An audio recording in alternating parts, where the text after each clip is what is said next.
Hello and welcome to the Keep Connected podcast through CMHA WECB.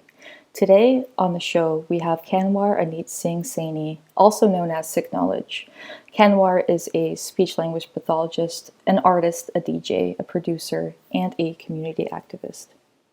I want to kind of get the conversation started, talking about focusing a little bit more on Pride right now, because a lot of the events have been canceled or postponed. So I was wondering, how are you going to be spending this month? Like, are you doing anything in particular to celebrate? I'm going to be giving back to queer artists, buying art whenever I can. I might be DJing online gigs and then funneling my funds back to Black queer artists or queer artists somehow, some way. I think I should say that the fact that Pride is canceled, who is really upset here? I think corporations are upset, and I think the city of Toronto is upset, and if I'm talking about Toronto, but we're also in this shift to recognize as a whole that Black lives absolutely matter. So the fact that Pride is canceled, I'm going to say that I'm not too upset about that. I think the first Pride was a riot by a Black trans woman. And so let us acknowledge that wholly and fully right now, because Black trans people have not been cared for by the LGBTQ2S community at large for years. And so Pride is canceled. It's sad in some ways, but who's really upset? People making money off Black trans women's legacy. So let's celebrate Black trans people. Yeah.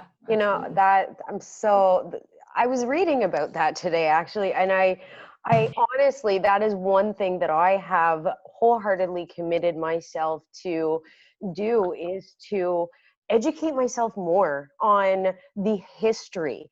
And when you mentioned, the very first Pride and that it was a riot protest, I honestly did not know that it was. It was Marsha P. Johnson, right? Yes.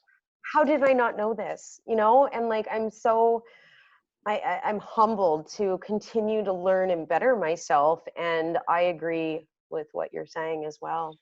Mm-hmm. I think things get washed out over time. And I think we could use the term, I like the term whitewashed, because we weren't woke to all that stuff before, and it got whitewashed over time in all the struggles. But I think it's a big reckoning right now, that, the whatever freedoms or liberties or fun times we enjoy under the rainbow, we do owe it to Black trans people. So, and again, those who were making money off Pride weren't the disenfranchised so much anyway. Mm-hmm. Mm-hmm. Yeah, absolutely. So I think that one thing that so anybody listening in, there are so many different modalities to celebrate Pride, virtual gatherings, but also, educating ourselves, making ourselves an ally, advocating workplaces, creating, wellness committees, doing your part, but also making our voices heard in the name of Pride in the Black community, just like you said. Right. Yeah. So, and in terms of intersectionality, that's the importance of focusing on that, right? And so, how is your experience like growing up? Like, I know you're from Montreal originally, right? Yes. So, how is your experience within the interculture of Montreal, Toronto, and then even back home with your family members and things like that? Oh, it's a journey. I'm mindful of, again, who I am as a brown, gay, cis man. And so that position comes with some sort of privilege, but also some sort of challenges. And the journey has just been about learning about myself with respect to my environments every step of the way. So with respect to family and culture, the Punjabi community, Sikh community, I have no issues with my faith background. It's very accommodating. I don't have the philosophical issues that, say, white gay men who have with Christian backgrounds are constantly trying to force down our throats. The amens, the anti-conversion therapy, conversion therapy, the their trauma. And like, I don't have that. I don't have the same relationship with shame or guilt. No, I am who I am. My main challenges were often with just patriarchy, misogyny, and violence, very violent childhood, a lot of abuse. And those were my challenges. Like, who am I as who was I as a child who was gay and growing up, and how did I cope with that? Those were my issues. And so just growing up in Montreal, so much intersectionality, if you want to talk about that, with respect to language, just being like, you know, trilingual but Anglo-sounding person in Montreal is its own thing. But then Quebec is also, it's just a very racist society, and what that experience was like, and being, you know, extremely targeted in the gay village as you know, probably the only person that was wearing a turban for a long time in Montreal's gay village. Just, you know, all sorts of, you know, negative, positive attention. So that just required experience and building myself up over time, and forging like chosen family along the way. And so really relying on those resources. You know, we're not normal statistically, so we rely on non-normal means to get by. We forge our own families, we stay connected with them, we do things different. So that's how I got by, that's how I coped.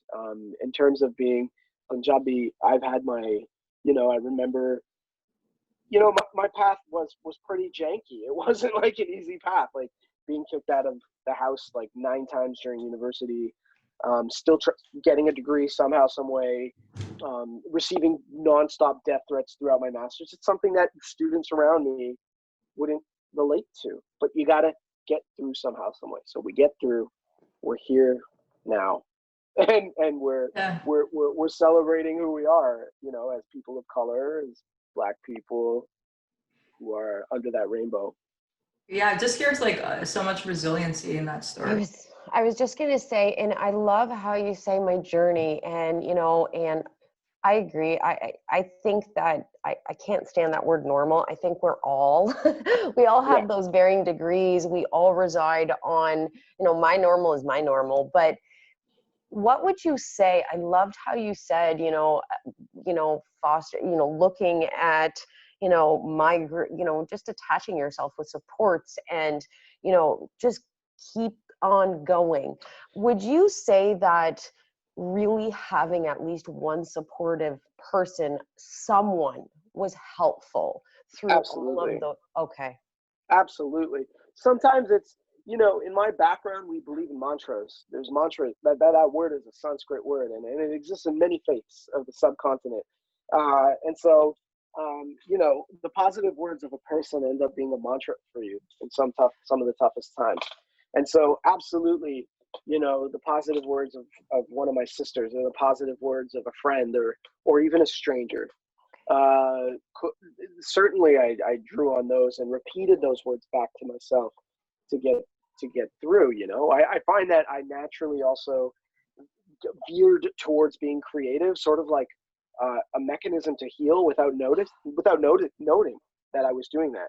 So I was extremely drawn towards being creative, probably just to marry the experiences that I was going with living, just like without even knowing that I was doing that. I probably got myself by creating things. Beats. For me, it was beats. Is that intrinsic resiliency that came out through a creative outlet? Medium. Listen to that. So during this closure, I think this closure has been particularly rough for those folks that live on the edges, because we don't draw social support in the same way most of the world does. Like it's harder for queer people to build a family. Yeah. You know, it's harder for queer people to have, say, the financial resources to build a home that's your own, that's protected, that, you know, you're not fearful you're going to lose. So throughout this closure due to COVID-19, like I went through my waves of like extreme anxiety, because I didn't know where my safety and security that have been yanked away from me so many times was going to come from. Is it going to be taken away again? And then I went through a period of being very depressed and anxious. So, but I had these mechanisms built in over time that helped me cope with that. So I naturally just started sewing masks. And so I started sewing face masks, and that really helped me cope. And it was a good way. It was such a nice way to focus my energies and be creative. And it really took me back to those days when I was a kid growing up in a violent household, just being beat or hit or yelled at, and needing to have some sort of creative escape through making music or playing a video game or playing basketball. Like those things I always did way more creatively just to get by than the average. Like I didn't play basketball to score. I played basketball for the ballet you could do with a ball. That's the way I played basketball, because I drew that creative energy from it. You know what I'm saying? So I was a trickster with the basketball. I didn't play video games because I was a spoiled brat. I played video games because the artistry and the story was escapism. I needed to get into there. I made beats because of the fantasy that I got from. I didn't make beats because like it was definitely something that I grew up, hip hop, reggae, all that stuff. I grew up with that stuff, but I didn't make beats as a means to an end at that time to make money. I made beats because the fantasy of Wu-Tang and Brooklyn, New York really helped me live. Yeah. And so, you know, in this closure, it really kind of like echoes of the past. I just started sewing masks. Naturally, I was like, I could do that. I have my sewing machine. Let's just do it. I just started doing it, you know? And they're beautiful, I will say. Oh, they are so gorgeous. And thank you. I think it was something, you know, healing for yourself. Yes. And because we are able to heal with the anxiety, the stress, the low mood, everything that so many of us have been grappling with to varying degrees since COVID, but helping others helps ourselves. So creatively making, you know, sewing those masks and putting your creative touch on them, knowing that you're essentially helping others, but helping yourself heal and work through that journey. Absolutely. And you know what? I think there's something very drag about this. There's something very trans. I am not, I haven't done drag before. I'm not a trans person, but those people within our, let's say, queer spaces have taught us that the disenfranchised get creative in huge ways. And that's a source of inspiration for sure. That how these people live and survive off creative means. And you know what? I would attribute that to the trauma that they face every day. You know, they got creative. They might not explain it the same way I do. That's just my belief. I believe we get creative to heal. It naturally happens, you know? I love that. Yeah. Yeah. So they're like the healers and the you know, the soul keepers of our community, to be honest. So, you know, I think we all kind of have that too. Like no matter who you are, just think back when you were a kid. What did you do that made you feel empowered? That made you focus and go and flow and like get through that time? Because everyone has struggles, but like then we forget. It's like, when was the last time you did something creative? When was the last time you did something where you kind of lost track of time, or you could? I mean, yourself, clinically, what's one of the bullet points on somebody doing cognitive behavioral therapy is to do something creative, right? So clinically, now, like as a clinician, like I totally believe in that. I just didn't know what that was before. I just did it naturally, right? So maybe if we remove the shame from being creative, for some people they just don't. They think that maybe being creative is you have to be good at something right away and do it. Like I'm not good at playing the guitar. That's okay. If you had the inclination to make noise, it doesn't have to be the guitar. Or you could just start on the guitar, or you could just bang on a table. Like follow that inside thing that tells you I gotta make something or say something or write something or do something or hug somebody or like bake something or just do it. Because I think in those moments you are completely reconciling all that neural stuff that's going on. all that it's stuff. So true. There's so much stuff going on. So I agree with you. Form of we all expression. It's that Yeah. form of expression. It's that outlet. And what I keep hearing, and I love how our conversation has gone here, is we all have that intrinsic resiliency, and we might not know that it exists. We might feel so alone and isolated at times. And when we're able to just express ourselves not for an outcome that it's going to be amazing. Or like a like, right? On social Yeah. media. Not for a like, not for that reinforcer, right? It's Yeah. for Without repercussion. Yeah. Without repercussion. Let me just create something. I work with kids, and when kids are creative, kids make the most brilliant sort of synthesis on life. They say their mistakes are so smart because they're using what they know in such a fresh way. And also we reinforce it naturally. If we're good adults, we reinforce the creativity. So they keep doing these creative things. And they're so refreshing to watch when they draw something or make something, and that they're enthusiastic about doing that. And kids are resilient. And I think they're resilient because they're creative every second of the day, just trying to get to adulthood, right? Let's keep it going. Let's just keep being creative in adulthood, Absolutely. Sorry, go ahead, Jenny. I wanted to kind of shift the focus because you just reminded me something I wanted to ask you. Sure. So I read that you worked with newcomers during when there was a lot of Syrian refugees in Toronto, and teaching English. And also there's a thing I read that translation of mental health and how to explain it culturally from our perspective in Canada, North America, to different places. And how did you manage to do that? Was that difficult? I mean, no, I did. Of course, I did have some help, and we hit off a few families with good scientifically based info, evidence-based info on how to raise their kids. See, like, as a speech language pathologist, language and communication are such an intimate part of culture and who you are. And we wield language in North America violently in terms of your accent if you don't know how to speak.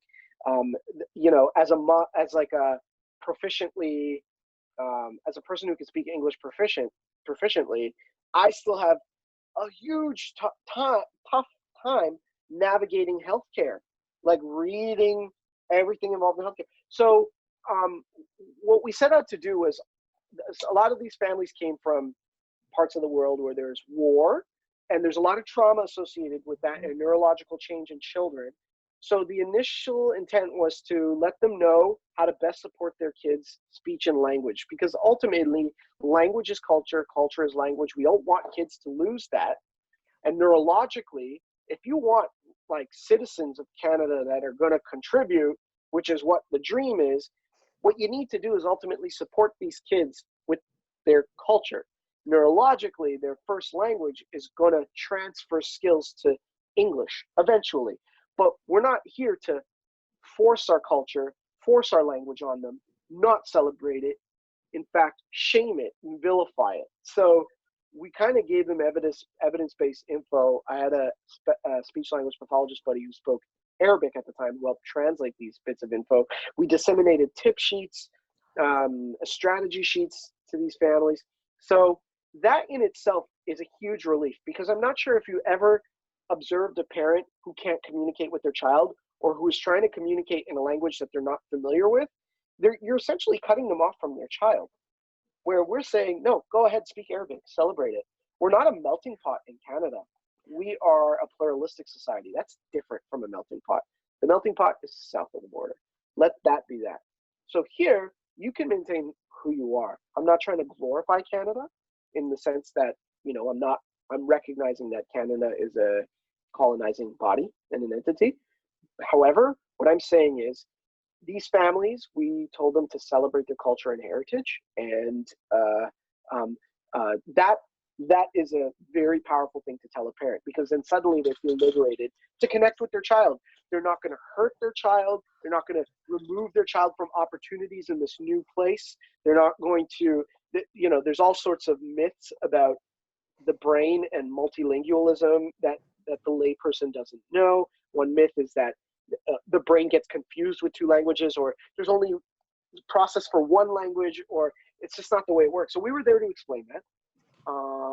And I think that's a really powerful tool, because it really has to do with your culture as well. So Heck yes, is our right? Like I speak 3 languages. You know, my parents are from Portugal. You brought me back to childhood, trying to interpret and, try to get my grandmother, my mother to tell me something. And you could tell they're embarrassed. They're trying to communicate to me in English, and it's all broken. And as a child, what does that do? Does that hinder? Does that make me feel like, ooh, should I be ashamed of my culture? Like, should I be embarrassed? And for you to allow, individuals, specifically parents who are so stressed, and you mentioned, there's so much trauma that somebody has possibly endured, that coming to a new country, and then we're basically saying, hurry it up, let's learn English. No, let's do the opposite. Let's just with your kids flourish. celebrate your culture, flourish, so if somebody explains that to you from like a healthcare perspective, I think it takes a different weight. And so that was explained in a very like anti-oppressive way. And so that really worked. And I truly believe that you celebrate who you are, and those skills will transfer. It will. Worry about that later. Will. Absolutely. It's interesting that message isn't coming across, or not hearing it as often as I feel like we should be. Well, because we need to be controlled, and we all need to be white. So that's the I know exactly. That's the message, especially in Quebec, right? Like you do us, or that's it. So like their laws are quite brilliant. If I was an oppressor, Quebec is brilliant, and I'd recognize that, because what they're doing is you can't attend an English school unless one of your parents was educated in an English school. Effectively, that's reducing in numbers significantly. Wow. And that means that if a parent comes from a country, say Portugal, where the language of administration is probably Portuguese with some English, right? Mm-hmm. If they move to Montreal, then their child is only going to speak French and Portuguese, and removing the English language heritage of the parent, which doesn't let the parent help the child effectively with their homework or with their navigating society or whatever. Mm-hmm. So then the parent has to learn French to support the child, okay? Yeah. Or only speak in Portuguese. Now, if we go to this family and say, you know what, focus on Portuguese, it's all good. Your kids' Portuguese skills will transfer to French. Let them worry about French. Absolutely. If somebody said that to those new parents and those new families, that would relieve so much anxiety and stress. And not only that, Quebec doesn't support rampant Portuguese translations everywhere, which, interpreters should be readily available. But, that's another battle. But imagine that was the case, then fine, Quebec, you would flourish. But right now they have these extremely racist segregational policies based on language that really effectively delete cultures. And then what's left is a French culture and maybe some other home culture to assimilate into Quebec society. So as an oppressor, it's quite brilliant, which is terrible, but that's the reality. Yeah, absolutely. It's a huge difference, right? Yeah. So, and that honestly is what I've been doing. I mean, for the past, honest to goodness, 3 to 4 weeks, I really have been reading and educating myself, because I don't think I learned anything in grade school, quite frankly, other than what they wanted me to learn. I can't believe I'm saying this, but my husband will often say, how did you not learn this? And I just look at him, just like, I didn't. And it's sad, because now as an adult, I am educating myself, and it's almost like I was in a bubble. And how did I not know certain things? And so to celebrate culture, to celebrate pride, to, stand up, educate, become an ally with Black Matters, and really I don't know, I'm just super passionate about, because I think we've all been so quiet for so long, and half of it has honestly been because of just not being educated. I personally can attest to that. Silence is violence now, and we're all recognizing that, right? Silence is violence. We can't just stay quiet. Hassan Minhaj, the comedian, actually had a brilliant sort of segment where he spoke about South Asians and South Asian heritage people who came to North America, and he describes how most of us came to North America the United States, basically. But still, what he said really was so true. He said that you can't come here and reap the positives. You got to take the negatives too. And there is a significant history here in North America. The United States was built on the backs of Black people and Indigenous people. And that land is stolen. Canada is complicit in that. And Canada, that land is stolen as well. So our parents' generation, you know, it's up to us to now look back and say, no, you have to take the negatives too. And we're going to take it. We're going to rectify these negatives, you know? So we're going to look at them and talk about them. So that's part of what we weren't taught. We were taught that this is like ours. And then we became furious when it wasn't fair. But that's the wrong thing to have been taught, in my opinion. I think we should have been taught that, oh, this is taken. It's built on all this BS. We're all here together. We got to figure this shit out. Yeah, we got to figure this shit out, and you better give back. So that's where we're at right now, in my opinion, and I think it's kind of scary. I feel an unraveling coming. So yeah, how are your friends, colleagues, people around you doing? How's everyone managing? I resent happiness on my work Zoom calls because I work with mostly white women as clinicians, and so it's my Zoom calls in the last 2 weeks have been, you know, how's everyone doing? Get out and enjoy the sun and have a great weekend, and no one addressing basically the social revolution on our doorsteps, on all of our doorsteps. Right?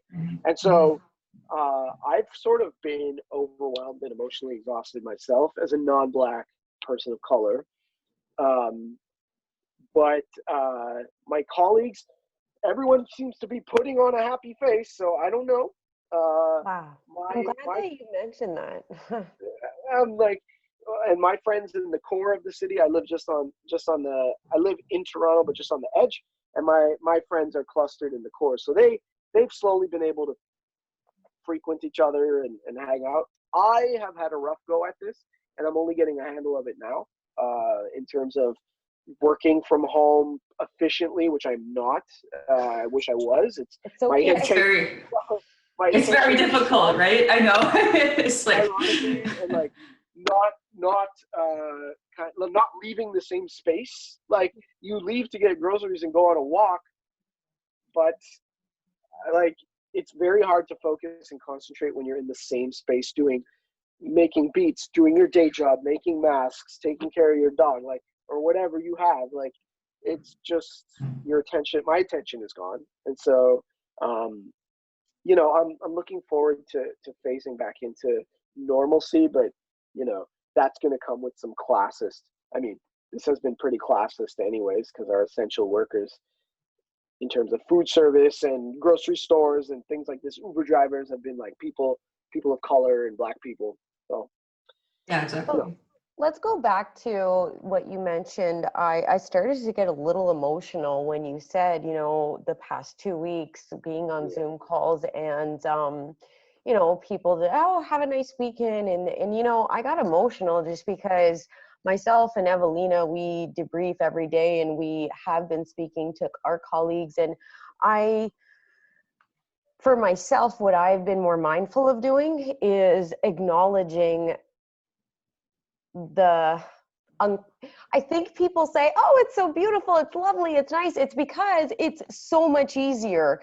And I've been trying to say openly, I'm not doing good. I'm unraveling. And hello, look what's going on around us. And I did that recently. Yesterday, yeah, I did that Jenny. yesterday, and I remember the mood, like the mood just went. Well, different. no, everyone just I got quiet, and it's like it allowed space for everyone to feel that. It allowed space for people that were already feeling that to be like, oh, sweet, we're not going to be fake right now. We're actually just going to sit in uncomfortable silence. Yes. Well, you know what? It takes all types, and I get that we need to end off on hope or have some sort of hope or joyfulness. I get it. Yeah. But when it starts the meeting, it's the middle of the meeting and it's the end of the meeting, and we're all pretending like this isn't scary as shit, and we're worried about if we're going to be employed, and we're worried about our families, and like I feel unhealthy, and I miss my friends and the smallest connections in the past I wish I had now. Yeah. Like if we're like, I feel that all the time. So I can't, like, I find it hard to put up that facade. If I was in a leadership role, which, you know, on these Zoom calls, I'm not, and I don't want to take that role right now in my life. Maybe I'd be able to muster up some sort of like joyful kind of jubilation. I don't know, but there needs to be, I think there just needs to be an acknowledgement that this is hard. This is continuing to be hard. It's not like we're used to it. It's been 3 months and some change. And, you know, there's like psychosocial effects to this. I'm scared of how I adapted to this. Yeah. Does this mean that I can get by with nobody? No, because I'm anxious as hell all the time. I know, exactly. I can barely concentrate. Like I could, you know, so, you know, this isn't normal. And I think it's good to allow space in these meetings to be like, hey, this is challenging, given what's on the agenda. Let's do this. Can somebody, you know, it'd be amazing to like share a positive story, but allow to like people to breathe, because in these Zoom meetings that I've had, there's never been any room for that, and it almost gaslights us into thinking that it's us. We're feeling terrible. It's on us. We got to do more. Yeah. Like, or it's like, the standard response. How's everyone doing at the beginning? And they're like, I'm fine. And it's like it continues. Yeah. No one's saying. No, it's like, and I want to say, I just want to shout out. I'm like, look, I'm a gay person that feels like he never has family and needs to see his friends all the time, and I haven't seen my friends in 3 months, and I'm really depressed. And like, I don't know if I'm ever gonna meet anyone in this context. Do I want to meet somebody? I don't know, but I'm trying to build a life. All of you have your houses. I don't know what I'm doing. Like, I just want to like spew that out there. Because please do. Here, but it's like, you know, there's no room for that in the heteronormative Zoom meeting, which is a thing. Absolutely. It is, and I think that I think we have to really, how I've been becoming an ally and really being that advocate is allowing people to just hold those difficult emotions. If you need to vent, if you need to say, God, you know, everyone, I've been having a really shitty time. Yeah. We're not wanting to say that for support. People often, I think, get uncomfortable because maybe they're like, oh, what am I going to say? Like, how do I make her feel better? I don't want you to make me feel better. I just want to be able to just acknowledge it. Yeah, that's a first step, acknowledging it. And it's the worst when the one person on the meeting gets like that and starts talking, and then the other people don't follow through, and you're like, okay, well, that's absolutely. You know, we'd be shocked to sort of. Sometimes I'm shocked to see who actually goes like this, because they just didn't say it. You said it, and they needed to hear someone say it out loud. Like in a recent meeting, I'm like, I'm overwhelmed. I'll say it. I'm overwhelmed. And no one was saying it because everyone's scared of losing their job or looking incompetent. Are you crazy? We're the most in the center where I work, I'm competent AF. If I'm overwhelmed right now, I'm going to say it. I don't care. I'm overwhelmed. And so, you know, I think it makes them uncomfortable. Absolutely. But also because they're also scared Yes. and don't know where this is going and out of control. We don't have control over this. So and the thing is too, it's like communication is scary because like now it's just like, because if there's a breakdown of communication or a change of communication and it changes every day, and oh, I don't want to say something, then come back, you know what I mean? So yeah, and fear-based anything is just not helpful for anyone. So, but that's how we've been functioning. It's literally through emotion, through that part of the brain that is not rational. So that's been really, really difficult. So yeah, that's where we're at right now. So I love how you said too, you're like, I'm handling it. I've started to handle it. It's not even like I'm confident in this. This is great. It's like I'm just handling what I can handle at this time, right? Absolutely. I honestly, and I'm tired of feeling disappointed in how little I've done in a day. But that's like not a good way to sort of qualify my days, and I need to change that. So I just kind of focus on, well, I got this and this and this done, and that's the most I can do. I'm not explaining myself to anybody. That's the most I can do. I have the right to fall apart. I love how you say that. And I think everyone needs to hear that. We all have the right to be able to fall apart and know that we do have things in us. For you, it's that music, your pet, sewing mask, that creative outlet. And I think I just want people to really pull on that, but also not being afraid to reach out and tell people, how can I, how can I celebrate Pride this year? How can I be a better ally? Help me, give me a book to read. Let me know, and I think that to me is where we're going to, in my personal opinion, foster greater growth and change, is for us all acknowledging that we don't know everything, and it's okay to be uncomfortable. Yeah, it's absolutely okay to be uncomfortable and to be vulnerable. It's absolutely okay. And just like on that question, though, it wasn't a little off topic, but how to celebrate Pride this year?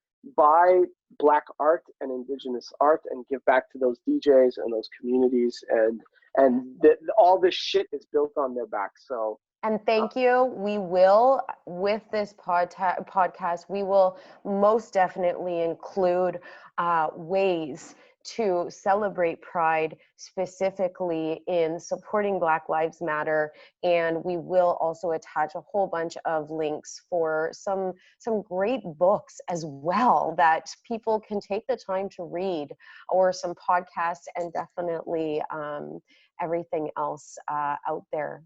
So thank you so much for joining us. Thank you too for just having the chit chat, the back and forth. Yeah, absolutely. Thanks for your time. And what's your doggo's name? I'm just curious. This is Chaz. He's 8 years old, and I got him about a month ago, and he's adjusting very well to my home and me. And he's learning how to stay on his own. That's why I had to go get him from his room, which used to be my room, but that's where he lives in the day, to get used to not seeing me constantly. Otherwise, he'll just follow me everywhere. And he needs to get used to being separate. So. That's a great tip, actually, because my dogs follow me everywhere. So they will break down the store here to just get in.